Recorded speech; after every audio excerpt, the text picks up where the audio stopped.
अगर आप एक टॉप क्लास टीम बनाना चाहते हो कि आपकी जो टीम है वो मन से काम करे, तो आपको चिल्लाने की बुरी आदत छोड़नी है। तो आप ये क्वेश्चन करोगे, सुमित जी बिना चिल्लाए तो काम ही नहीं चलता, ये लोग बिना चिल्ला के काम ही नहीं करते। तो मेरा क्वेश्चन आप लोगों से है, आपके चिल्लाने से काम हो जाता है क्या?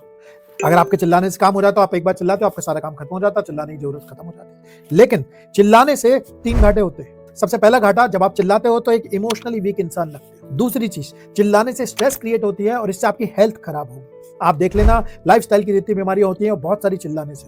नंबर 3, जब आप चिल्लाते हो तो लोग आपसे डरने लगते हैं।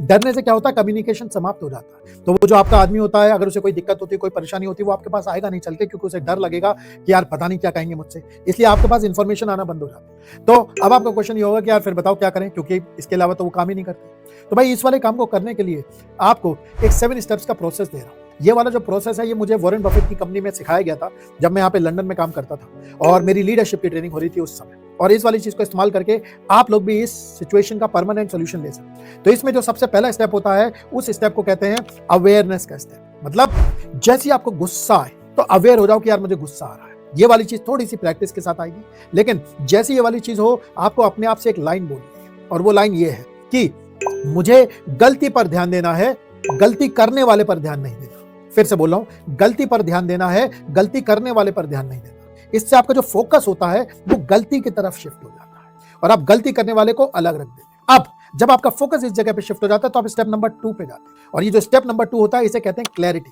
क्लैरिटी का मतलब किसी भी आदमी को कोई भी काम कायदे से एग्जीक्यूट करने के लिए पूरी तरीके से क्लियर होना चाहिए कि यह करा क्या जाना है। सो इसके लिए आप जिस आदमी से आपको प्रॉब्लम है या कोई इशू लेके आया, आप उससे पूछोगे, भाई मुझे ये वाली चीज बताओ कि तुम्हें ये जो मैंने काम दिया था, टास्क दिया था, इसमें क्या करने को कहा गया था।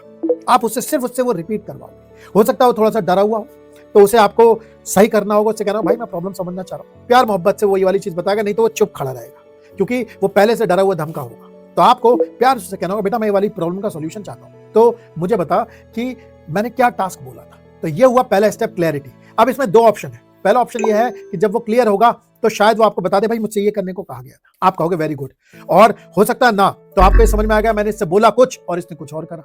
तो इसका मतलब यहाँ जो टास्क है उसकी क्लैरिटी उसे सही से नहीं दी गई। सो ये वाले स्टेप पे आपको काम करना पड़ेगा। अगर आपने कहा नहीं यार इसे टास्क लिया था, तब आप स्टेप नंबर 3 पे मूव करोगे। स्टेप नंबर 3 है, इसे कहते हैं स्किल सेट। इसका मतलब किसी भी आदमी को अगर सक्सेसफुली कोई काम एग्जीक्यूट करना होता है तो उसके पास उस वाली चीज का स्किल सेट होना चाहिए। तो आप अपने आप से क्वेश्चन पूछोगे, यार ये जो मैंने इसे काम दिया है, क्या ये इसे एग्जीक्यूट करने की इसके पास स्किल है?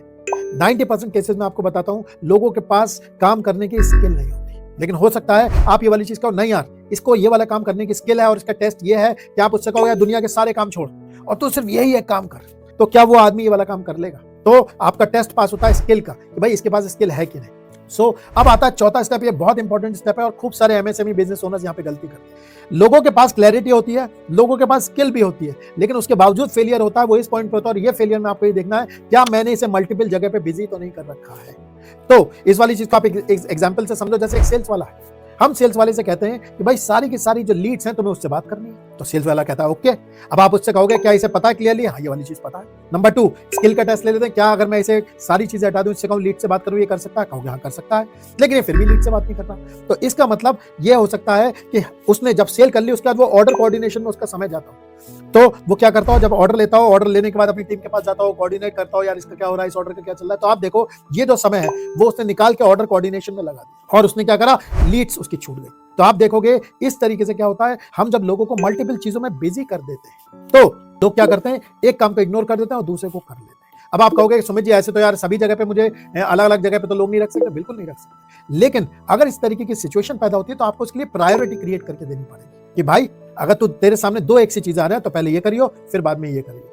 ठीक है। सो जैसे लीड के एग्जांपल में मैंने बताया, तो लीड के एग्जांपल में आप ये कहोगे भैया तेरे पास अगर लीड आ रही है तो पहले तू लीड से डील कर, ऑर्डर बाद में प्लेस करियो, ऑर्डर का कोऑर्डिनेशन बाद में करियो। और मेरी राय में तो लीड सेल्स वाले को सेल्स के अलावा कोई काम ही नहीं करना चाहिए। तो सेल्स कोऑर्डिनेटर एक पोजीशन होती है जिसे ये वाला काम करना चाहिए। फिर आप जाओगे 5वें स्टेप पे। जो 5वां स्टेप होता है वो ये कहता है कि जो काम आपने उससे कहा था उसका क्या फॉलोअप हुआ, क्या किसी ने उसे फॉलोअप किया। ये वो जगह है जहां पे चीजें मिस होती हैं। सो अब आप कहोगे सुमित जी ऐसे तो यार कोई आदमी जिम्मेदारी नहीं लेगा, मैं तो उसे काम दूंगा तो भाई याद तो रखेगा ना। बिल्कुल याद रखेगा, लेकिन आप सोचो आपके जो लोग हैं उनके पास बहुत सारे काम होते हैं। तो कुछ ना कुछ छूट जाता है और उन लोगों का जो काम करने का तरीका ये होता है कि जो चीज उनके आंखों के सामने आती है या जो चीज ज्यादा चिल्लाती है वो काम पहले होते हैं, तो उस चक्कर में काम छूट जाते हैं। और इस वाली चीज में जो बड़ी दिक्कत है वो काम छूटने की उसकी नहीं है, यहाँ पे है बड़ी दिक्कत जो मैं आपको बता रहा हूँ। इस काम के फॉलो अप की जिम्मेदारी आप लेते हैं।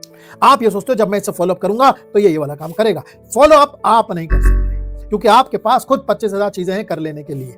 सो यहाँ पे फॉलो अप करवाना पड़ता है, लोग फॉलो अप से ही काम करते हैं, ये नियम है। जब आप किसी एक आदमी को लगाते हो उनके साथ फॉलो अप करने में तो क्या होगा, आपको पता चलेगा उनकी प्रायोरिटी बन के आती है और उनकी बहुत सारी लिस्ट होती है, 10, 12, 14 आइटम होते हैं, तो उनके पास कोई प्रायोरिटी का तरीका ही नहीं होता। तो वो जो फॉलो अप वाला आदमी होता है उससे पूछते हैं बताओ पहले क्या करूं, तो आपको समझ में आता है ये 4 चीजें कर सकते हैं, बाकी चीजें छूट गई हैं। छूट जाएंगे तो हो सकता है आप क्लाइंट को कम्युनिकेट कर दो, उस आदमी को कम्युनिकेट कर दो कि भाई इसमें डिले चल रही है, लेकिन ये चीजें तब होंगी जब शेड्यूलिंग होगी और उनका फॉलो अप होगा। और ये स्टेप आप नहीं कर सकते, इस वाली चीज के लिए प्रोसेस कोऑर्डिनेटर्स होते हैं जिसका काम होता है इस वाली चीज को करना। तो ये हुआ आपका नेक्स्ट स्टेप। इसके बाद जो आपने कहा कि नहीं फॉलो अप भी किया था उसके बाद भी आदमी काम नहीं कर रहा, तो आप ये नतीजा निकालोगे भाई इसकी क्या मैं परफॉर्मेंस मॉनिटरिंग करता हूँ, ये जो मैं इससे काम करने की कोशिश कर रहा हूँ क्या ये मॉनिटर और इसकी परफॉर्मेंस की मेजर होती है। क्योंकि अगर उसके काम ना करने से उसकी जिंदगी में फर्क नहीं पड़ रहा, उसके काम करने से फर्क पड़ रहा है, तो वो वाला काम नहीं करेगा। उसकी जिंदगी में उस काम से फर्क पड़ना चाहिए। तो अगर आपके लिए वाला काम बहुत जरूरी है तो आपको ये वाली चीज उसकी परफॉर्मेंस मॉनिटरिंग से जोड़नी। और जब आप उसकी परफॉर्मेंस मॉनिटरिंग करते हो उसके बाद अकाउंटेबिलिटी आती है, नेक्स्ट स्टेप। क्या इसे इस वाले काम को ना करने से क्या कोई सजा मिलती है या कोई प्राइज मिलता है, इसके किसी चीज के साथ जुड़ी हुई है ये वाली चीज, तब वो ये वाला काम करेगा, नहीं तो वो ये वाला काम नहीं करेगा। सो ये सारे स्टेप जब आप कर लो तो आपको ये समझ में आ जाएगा। इस करने के बावजूद अगर आदमी काम नहीं कर रहा तो आपका समय आता है कि भाई अब इसे बाहर निकालो, क्योंकि आप आदमी को ट्रेन तो कर सकते हो स्किल्स के लिए लेकिन एटीट्यूड के लिए ट्रेन नहीं कर सकते। लेकिन आपको एक चीज बता रहा हूं, एटीट्यूड सबसे लास्ट में आता है और ये हमारी सबसे पहली चॉइस होती है। अरे ये बेकार है, पहले ये टेस्ट लगाओगे, जब ये वाली चीजों में पूरा पास करोगे उसके बाद करोगे और उसके बाद आपका काम होता है इसे फायदा। 99% आपकी जो प्रॉब्लम है इन्हीं स्टेप्स में सॉल्व हो जाएगी। तो मैंने आपको परफॉर्मेंस मॉनिटरिंग के बारे में बताया। मैंने परफॉर्मेंस मॉनिटरिंग के लिए एक डेडिकेटेड वीडियो बना रखा है। अगर आप ये चाहते हो कि लोगों की परफॉर्मेंस मॉनिटरिंग कैसे करी जाए तो आप इस वाले लिंक पे क्लिक कर सकते हो और यहाँ पे मैंने आपको पूरी वर्कबुक और ये वाली चीज दे रखी है जिससे आप किसी का भी परफॉर्मेंस मैनेजमेंट सिस्टम बना सकते हो।